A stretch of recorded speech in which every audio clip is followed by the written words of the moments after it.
National science day 28 February 2020 मायथाइनि थारमाने बोसोरफ्रोमबो भारतआव 28 फेब्रुवारिखौ नेशनल साइन्स डे माने हादोरारि गोनोखो सान बायदियै फोसावनाय जायो आरो बेखौ फालिनाय जायो। बे फालिनायनि सोमोन्दैनो जों दिनै जमा जादों। बेयाव बे साननि सोमोन्दै जोंनि बिएडनि बपिट मामोन लायो टाइटेला ब्रह्म सारखौ फंनैसो बुंनो खावलायनाय जाबाय। Respected head and teacher staff, ओमफ्राय आंनि आनसलिक आरो फरायसा दिनै 28 फेब्रुवारिखौ मा सानै फालिनाय जादों? नेशनेल साइन्स डे होननानै। बेखौ सोरनि नामाव फालिदों बेखौ आं बुंथिना होनो सानदों। बेखौ सिभि रामन होननाय सासे मा बियो सिभि रामन माबामोन इयो सासे फिजिक्सनि मानसिमोन। फिजिक्सआव मा डिग्री खालामनाय मानसिमोन मिथिबाय।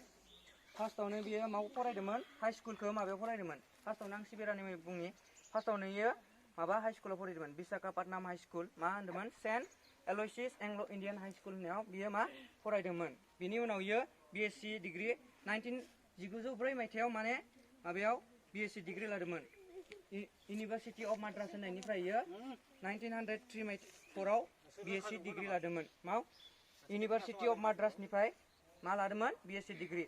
माव बे बिएससि डिग्री लानायाव बियो मा फार्स्ट उथ्रिसारनो हादों। फार्स्ट आरो ना फार्स्ट मोनदोंमोन। ओमफ्राय मा फार्स्ट उथ्रिसारनो हानायनि बेनो मा गल्ड मेडेल होदोंमोन। माव उथ्रिसारदोंमोन इयो फिजिक्स होननाय मोनसे माबायाव डिग्री फिजिक्सआव।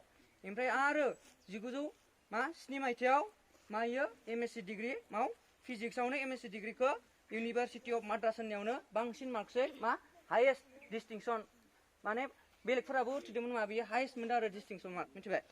ओमफ्राय आरो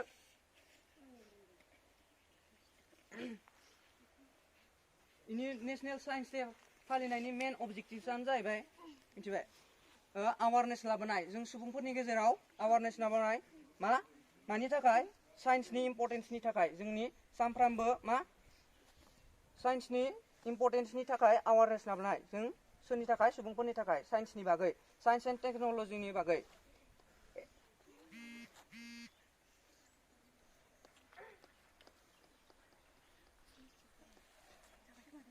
बोसोरै बोसोर मा बे फेब्रुवारि मान्थआव बे बोसोरै बोसोर इण्डियाआव बेखौ फालिनाय जायो। माखौ मा होनो नेशनेल साइन्स डेखौ बोसोरै बोसोर सानफ्रोम मा बोसोर फेब्रुवारि दानाव फालिनाय जायो मिथिबाय।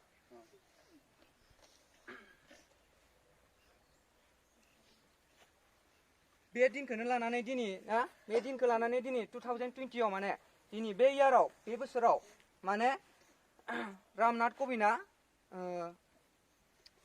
साइन्टिस्ट 5 वुमेन साइन्टिस्ट माने एबारनि साबा हिनजावसा साइन्टिस्टफोरनो मा एवार्ड होनाय जागोन एबारनि बोसोराव दै हिनजावफोरनो रामनाथ क'विंदआ होगोन इण्डियानि सोर प्रेसिडेन्टआ एबार मा इसोरनो एवार्ड होनाय जागोन बिसोर साबानो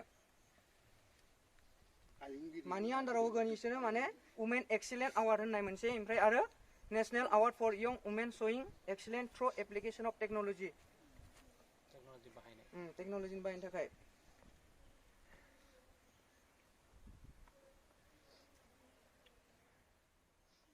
बेखिनियानो।